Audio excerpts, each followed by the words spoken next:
Welcome to Third Floor Views, a production of Chesapeake Family Life, where we talk about health, education, and living with kids. I'm your host, Janet Jefferson.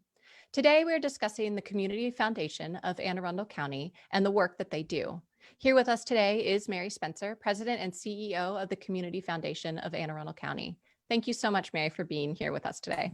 Thank you for having me. I'm really looking forward to the conversation. Me too. Thank you also to our viewers and listeners. As always, if you have any comments or questions, feel free to submit them in the comment section and we'll get to as many as we can. Let's jump in. First off, Mary, can you just tell us a little bit about the Community Foundation of Anne Arundel County? So broadly, sort of what is the mission, and a little bit about where your funding is coming from and where it's going and how it all works. Sure. So the Community Foundation of Anne Arundel County is actually the largest institutional funder of nonprofits in the county. We're fundraisers, grant makers, community leaders, but we're also a publicly supported nonprofit ourselves. So we have this long-term goal of building permanent funds to benefit Anne Arundel County. And our mission is actually to inspire and promote giving in Anne Arundel County by connecting people who care with causes that matter. We hold about 140 donor-advised funds, corporate-advised funds, nonprofit agency funds, area of interest funds, and designated funds, and they're all established to support the charitable interests of the founders of each fund. So as an example, in 2019, we granted approximately $3 million out into the community to support programs in human services, economic development, education, health, wellness, environment, arts and culture. And we were founded in 1998, so we're a fairly young community foundation, but there are 800 plus community foundations in our country, and that annual grant making totals over $6.5 billion a year. So it's really, an important role in the community where we're able to support donors and support nonprofits doing the good work that they do. So you're supporting not only nonprofits, but you're also supporting some individuals. Is that correct? It's mostly nonprofits. We actually have in the midst of the pandemic helped some corporations to establish employee assistance funds, but that's not primarily what we do. Most of our grant making is donor directed, meaning that our fund holders serve as advisors to their fund, and they make recommendations to support the organizations that they really care about. If they're unsure about where they want to provide their support, then they'll work with our staff to learn about what's going on in the community so that we can help them make the most effective use of their dollars. But we also hold funds of our own, discretionary grant making funds, and those are things like Fund for Anne Arundel, which right now is focused on supporting healthy, thriving, and successful children in our community. We have a Help Our Neighbors Fund, which really is that emergency needs assistance, and we've been doing that for years now, providing families facing hardship with the support that they need through nonprofit organizations. So we don't directly give to individuals. And then our newest fund is our Community Crisis Response Fund, which we just activated as a response to the emergency needs in the community because of the pandemic. And we have other funds as well that we're able to kind of pool charitable gifts from donors who have certain interests, and to collectively they make decisions about where those grants go out into the community. But all of our grant making is done through careful review by a committee of really invested community volunteers. So staff don't make the decisions about where that grant making happens. It's really using either the fund advisors or the committees that we put together. Let's say that there is a nonprofit out there that is interested. Are you seeking more nonprofits to support right now? And if so, how would a nonprofit or an organization apply for funding? And what does that process look like? Okay. So nonprofits contact us often to make sure that we know what they're doing in the community, because we have, these relationships with donors who have funds with us. The best thing a nonprofit can do is really get on our mailing list, our email list, so that they are aware of any grant programs that become open for them to apply for funding. We have corporate advised funds, and we manage their corporate grant making, and so we will always advertise those either on our website or through our newsletter when grant opportunities are open. In terms of partnering with nonprofits, we work with nonprofits to establish agency funds, and those are endowments established to support the actual nonprofit. So we work with them to establish that fund, and it's really a great vehicle for small nonprofits who maybe don't already have an endowment. And that seems like a lot to consider and manage. You have to have asset management committees and things like that.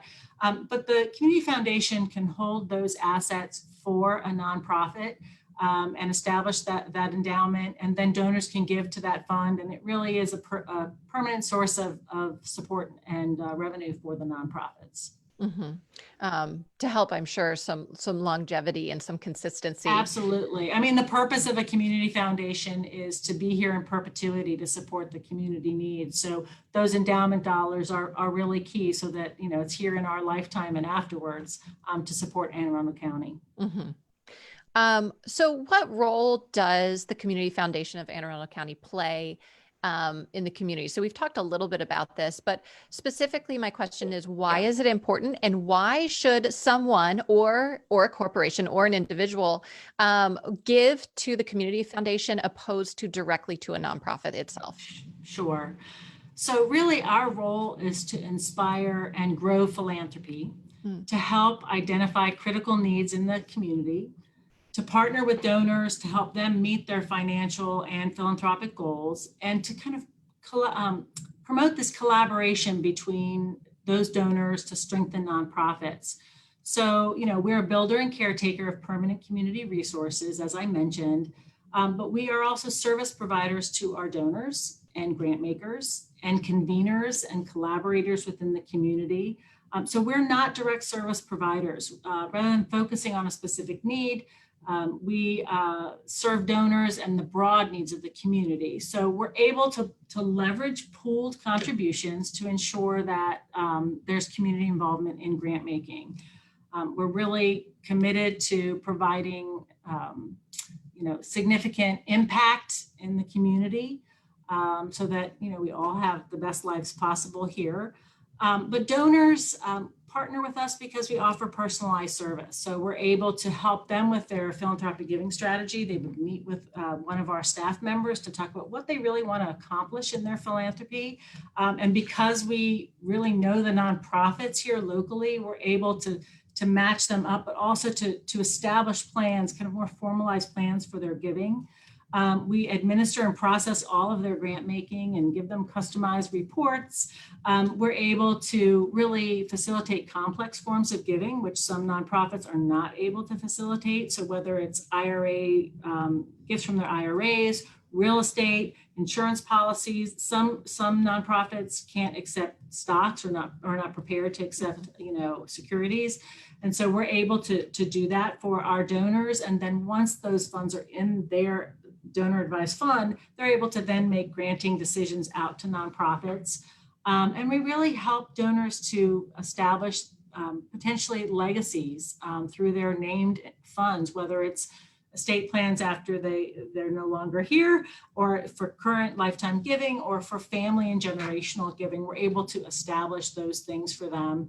And of course, we're able to accept gifts that are then anonymous to nonprofits. Some donors really want to give but don't necessarily want their names out there. And through a community foundation, you're able to give anonymously quite easily. Mhm. And then of course, all those tax benefits, so you can time when you make a gift to your fund at the community foundation, but you may not know exactly where you want to make those grants and gifts. So funding your fund at the community foundation allows you to time it to benefit you for your taxes, but then allows you to think and really plan where you want those dollars to go out into the community. And then we're local experts. So we're a local organization, local staff, local board. And again, I think that provides insights about issues that are really affecting, us here and today. And we monitor all areas of community needs. So whether it's education, economic development, environment, healthcare, a donor who's working with us can call and say, I want to know who is feeding the children in the summer when they're not in school. We can say, here are the 5 programs that are doing that. You should check them out. And then finally, I'll just say we have that role of community leadership, just working to kind of increase awareness. And we work with, government officials and really all areas of the county so that, we're seen as leaders in the community, understanding what the philanthropic landscape is. So much. So it sounds like that you are these sort of relationship builders that are networked in so many different ways in the community and are providing support for everyone on all levels, whether that be support for the funder, but then also support for the nonprofits in the community as well. Yeah. And providing these essential services that a lot of people don't even realize that are needed to make all of this money get to where it needs to go. And a lot of some of those things that maybe aren't as sexy as the actual, work, whether it's being, helping children learn or, with boots on the ground to actually move a project forward, thinking about taxes and thinking about different aspects of bureaucracy that need to happen to make this money get to where it needs to go. So it sounds like a lot of your work is really behind the scenes and helping to network and help support and help people make some really thoughtful decisions. That's really what it's about, is that thoughtful, the timing and the information that a donor will need to really not just, answer a fundraising letter, but really get to know, an organization or a new organization. I mean, that I think is really helpful as well. They may know about one organization helping to work with the homeless population, but we may know of several that they, might want to explore, and we're able to share that information. I think one of the things that's so interesting about the Community Foundation of Anne Arundel County is that you do fill sort of that typical role of community foundation. You mentioned that there are 800 around the country, but you're doing a lot more as well. And I feel like we've hinted at a few of those things. So calling them sort of community leadership initiatives. So could you speak specifically to sort of the big 3 that jumped out at me, which is the needs assessment, which I definitely want to get more into, the speaker series, and then also the strengthening nonprofit collaborative. So those 3 pieces and sort of what they are and how they work. Sure. Well, we have so many opportunities for community members to get involved through our series of different programs, almost too many to cover in this conversation. But I do want to say that we facilitate the Anne Arundel County Estate Planning Council, and that's wealth advisors and estate planners who come together and can interact and share ideas and build relationships. But our Community Impact Speaker Series, which you asked about, is really designed for community conversations to increase awareness and knowledge about key issues impacting the county. And one of those would be our Community Needs Assessment Report, which I can get into in a minute. But we also do, webinar, like we have a webinar coming up on diversity, equity, inclusion, and creating a culture of inclusion and belonging that we want to offer to the community.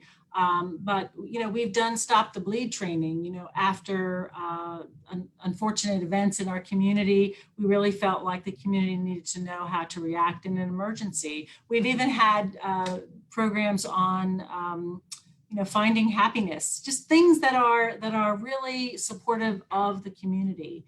And then our Strengthening Nonprofit programs, which is really an effort to leverage and align and promote resources for better skills development and training for nonprofits. So we last year had a program on diversifying nonprofit boards and talking about board governance and board leadership.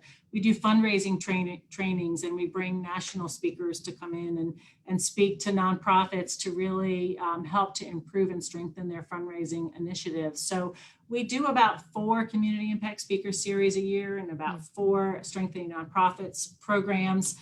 So almost monthly, we have something that we're offering. And then we also really help to champion the other nonprofit programs that are happening in the community. So if we know about it, we'll put that on our calendar. We really can be a resource for people to come and find out really what's happening to strengthen their nonprofits, or just to help them learn about the community foundation or the community in general. And then you asked about the community needs assessment. Yeah, tell me a little bit more about that. Sure. So yeah, poverty amidst plenty, and this is your 6th needs assessment. Is that correct? It's our 6th. Yeah. So a couple questions on that. One is just sort of like, what is this needs assessment and the process that surrounds it? So how do you conduct it? But I think what I'm most interested in, and I'm sure our viewers are as well, is what did you find? And then how is that going to impact your future work? Sure. So the needs assessment report is really a very data-rich report. And again, intended to increase knowledge and awareness and really frame informed conversations between government officials and community leaders, just really about what those persistent local trends and needs are. So the report is used by nonprofits, policymakers, foundations, individual philanthropists, professional advisors. And once we do a new community needs assessment report and it comes out and the community is able to really analyze it, it helps them to prioritize and develop strategies and implementation plans, and really set measurable goals for how we can tackle each one of these needs in the community. So it really, it measures so many areas in the community, from issues with childcare and affordable housing and transportation, which, by the way, when you say, what did you find? The 3 greatest needs in multiple needs assessment reports are the need for transportation, the need for affordable childcare, and the need for affordable housing. These are things that have just, especially in our pockets in the county where there is just, intense and immense poverty. But we talk about, health, mental health issues, substance abuse issues, social media, what that's doing to our community, issues facing our seniors, poverty, homelessness, housing issues, the income gap. So it analyzes all of this information, and it comes from the census. By the way, let me just back up to say that Dr. Pamela Brown, who is the executive director of the Partnership for Children, Youth, and Families, is the author of this report. So she really partners with organizations throughout the county, and she receives their data and also conducts focus groups with these organizations. And she compiles all of this and, and gives us the data and kind of gives us a summary of her findings. And she's been conducting needs assessment reports for 20 years. So she's certified to do this. And then she gives it to us, and I'll just hold up the needs assessment report. Here it is. Our last one was 80 pages long. So really charts, graphs, rich information. And then we take that, and nonprofits are able to use that information to apply for grants from other funders, because they can say, here are the needs identified. We are a nonprofit working in homelessness. Here's the data. This is why your grant makes such a difference to us. And then, even government officials who can plan their budgets around what they're finding the needs are in the county. And I know that that's been the case for our county as well, that this report has been very helpful to our county executives. So, we put this report together every 3 years. Our next one we're going to start working on in January, and Dr. Pam Brown will be doing that again. We have a feeling that this will be a very interesting set of data, especially because of the impact that the virus has had on so many lives here in the county. But once again, it takes a while to collect that data, but we try to keep it as current as possible. And we hear from donors, we hear from nonprofits, we hear from officials how important it is to have one resource where they're able to find out so much about what's going on. Yeah, that was a long answer, but it's a long report. Definitely. Well, and it sounds like such a critical resource for so many people in the community. Yeah. And the fact that you do it every 3 years and try to keep it as current as possible, but it is so extensive and covering so many aspects of the community, I think is really interesting and exceptionally valuable. So we've discussed, or it's come up a handful of times as how can it not, the role that COVID-19 has played, and how, it's permeated every aspect of our life, including the Community Foundation. So how so far, at least, has COVID-19 changed the work that the Community Foundation is doing? Great question. So the Community Foundation is really poised to react to changing needs. That's what we're here for. And the pandemic was no exception. So we were able to very quickly activate our Community Crisis Response Fund, and we really pivoted very fast to find out how we could best help folks. So donors stepped up with gifts into the fund, knowing that this fund was going to be, activated to help the community. And since March, we've actually made 138 grants into the community, wow, totaling almost $300,000 to 66 different nonprofits. So we're talking every corner of the county, to nonprofits who are really supporting food security and basic human needs, diapers, formula, cleaning supplies, those types of things. So, in addition to just getting used to working remotely and making sure we had processes in place for getting these grants out, quickly, and actually fundraising for the fund, because that's an important part of this, is that, we need caring people who hear about this fund to decide to make those gifts into the fund. And then we're able, once again, every month, actually, we've been making grants. So we'll open up a grant cycle. Nonprofits will apply, let us know what they're using these dollars for. We're really focused on trust-based philanthropy right now. So we're trusting that what they say they're going to be using the dollars for, we believe they will be using the dollars for, to get food out onto people's tables. People have lost their jobs, et cetera. And so, we're just really proud that we're able to have activated this fund. We're actually one of the very first community foundations in Maryland that had a fund and was able to activate it so quickly. And we're pretty proud of the support that we've given. And of course, there's still so much to do, and we'll continue to do what we can through the fund as long as we have funding available. Mm-hmm.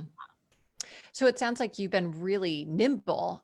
Do you find that everything's a little bit faster paced now because of COVID, and you're speeding up the processes, or you're just sort of moving forward and aware that there is maybe a higher need than there used to be? No, we're probably triple the number of grants out the door. That's a lot. So if you can imagine, triple the number of gifts in, so processing those gifts, and of course doing what you do with donors, thanking them appropriately, making sure they know that we've received their gift, et cetera. And then opening this whole process, which we did not have. We're still continuing the work of a community foundation. Nothing has changed with that, but we've added this extra layer into our work, which we're very proud and honored and happy to do. But just getting out, hundreds of grants out the door to really, tackle the needs out there. It's been pretty intense. It's been pretty fast. And I have to say, we have just the most committed staff. And even though we went to working remotely, we're now back in our offices, taking turns, not everyone here at once, but to put those processes together so quickly is what we're here for, but also it worked smoothly and seamlessly, and we were able to turn these grants around and get people fed and getting them what they need. So. Mm-hmm. Well, 2020 has been an interesting year, and COVID is just one aspect of it. How has the national discussion around race and equity impacted your work? And you've already mentioned briefly that you've had some speaker series around the topic, but have you changed or are planning on changing anything about how the Community Foundation works, or aspects of the type of work that you do? Yeah. It's a good question. I have to say we've spent a lot of time in conversation, both as a staff and our donors and our board. We're really reflecting on our own staff and board and the work we're doing in the community. We're spending time listening, learning, and talking internally. There's certainly a lot of information that we're in listservs and in, associations and organizations where there are people sharing, what they're doing to tackle the issues that are facing us. I certainly sent out a letter to our community just talking about what we want to do and what we are doing to make sure that we're listening to the community and playing our part in what we can do to solve the racial inequities that are going on. We are revisiting, our mission, our vision, our policies, our practices to ensure that we are doing all we can to create a culture of inclusion and belonging. We are committed to thoughtful action steps in our next strategic plan, which we're working on right now, that really reflect who we are and who we need to be as an organization, where we need to go. I can imagine that the next needs assessment, as I mentioned before, will really focus heavily on racial injustices and inequality in our community, and it will certainly give us some direction on where we need to focus.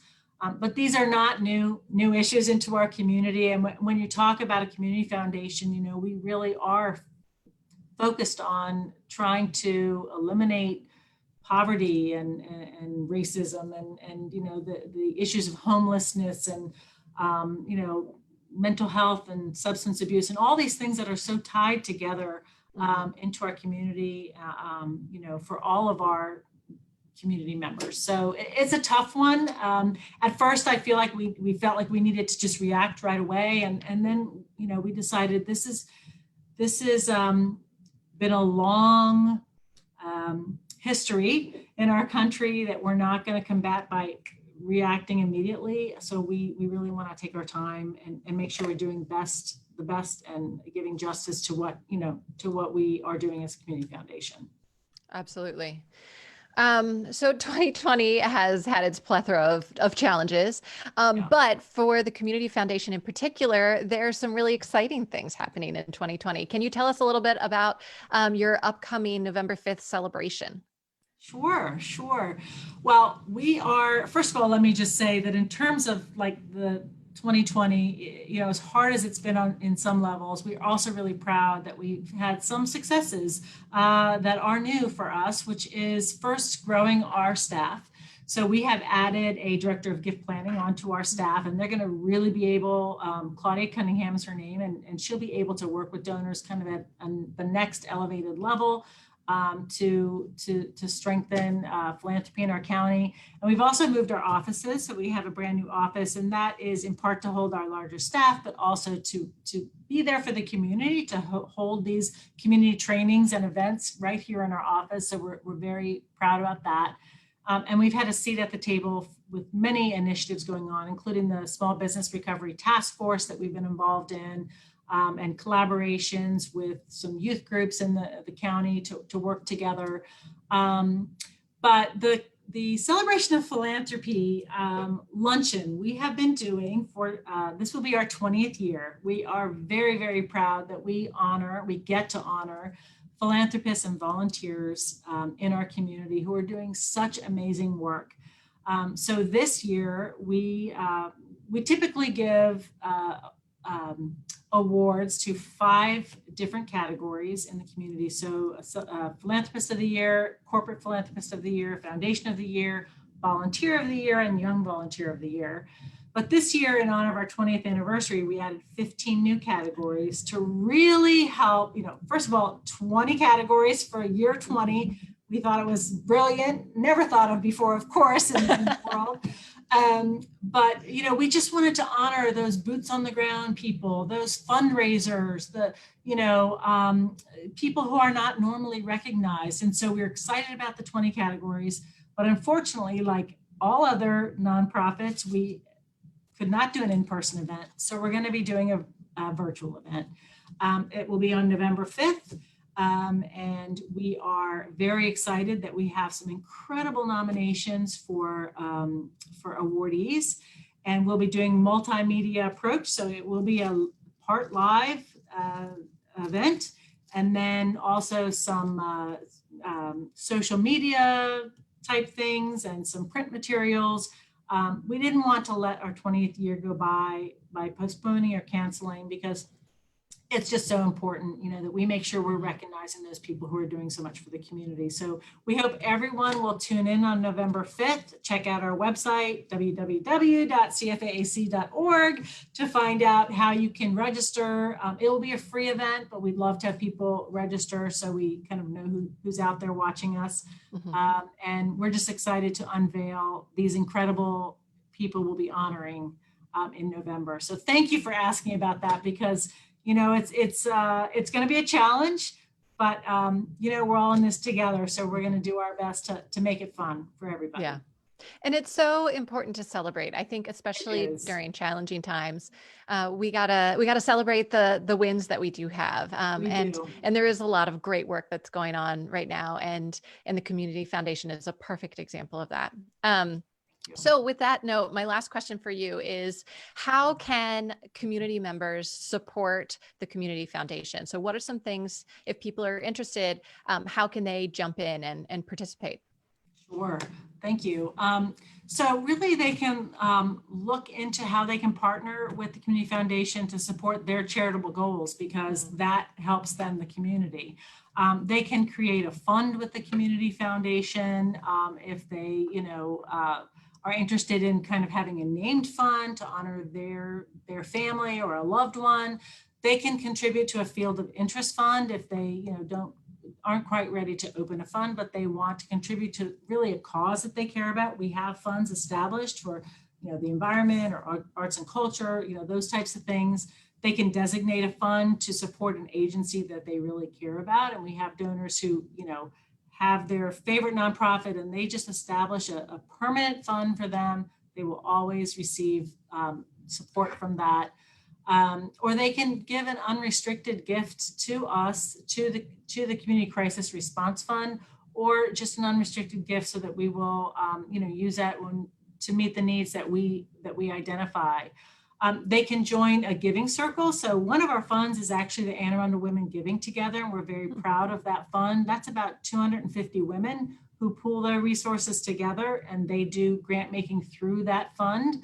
And they're an incredible group, and I really recommend people, Google that and get information about the Women's Giving Circle, because it's fabulous. They can contribute again to our Fund for Anne Arundel, right now supporting youth programs. We do grants for teachers, so they can support our Anne Arundel County teachers who are doing really some creative things to inspire student learning in this difficult time. We have a Help Our Neighbors Fund, which is again that emergency need, and we continue that even though we have the Community Crisis Fund. They can even support our Strengthening Nonprofits programs with a gift. And of course, they can attend a program. So many of them are virtual, but we have Community Impact Speaker Series, as I mentioned, all the time. And we love to have just anyone in the community interested in participating. The Anne Arundel County Estate Planning Council has educational and networking events. So that's another way to get involved if you are a professional advisor or just an interested person about those. Anyone can join and sign up to be part of our Celebration of Philanthropy Awards. We would love to have people register and be there as an audience, even virtually, for our award winners. And I would just say we love getting phone calls from community members who say, tell us about you. So we will send our hard copy needs assessment report to anyone who's interested. It's incredible to read this and know what's happening in the county. And they can also find that online. Just give us a call. If you have something, a cause that you care about, we will help you match that. And get involved, whether it's volunteering or financially supporting all these organizations who really need it now more than ever. Yeah, definitely. Now more than ever. Well, thank you so much, Mary Spencer, for taking the time to be here with us today to answer so many of our questions about the Community Foundation of Anne Arundel County. And thank you also to all of our viewers and listeners today as well. Make sure that you visit ChesapeakeFamily.com for up-to-date local information about health, family, and living for today's Maryland parent. This episode will be archived on ChesapeakeFamily.com, and it will be in both video and podcast format. I'm Janet Jefferson with Chesapeake Family Life and Third Floor Views. Thank you so much.